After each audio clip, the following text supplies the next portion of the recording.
Ngayon, ang mga sangkap. Una, isang basong tubig, baking powder, asukal, mantika, kutsara at tinidor, brush at mangga. Ngayon, papakita ko naman sa inyo ang paraan. Una, maglagay ng baking powder sa pinggan o lalagyan na maaaring lagyan, panatiliing malinis ang lalagyan.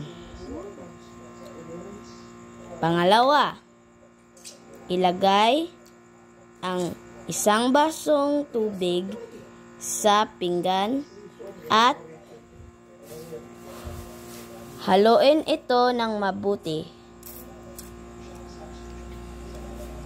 Pagkatapos, ilagay na ang asukal at haluin ulit. Siguraduhin maligit na ang inyong iluluto na waffle.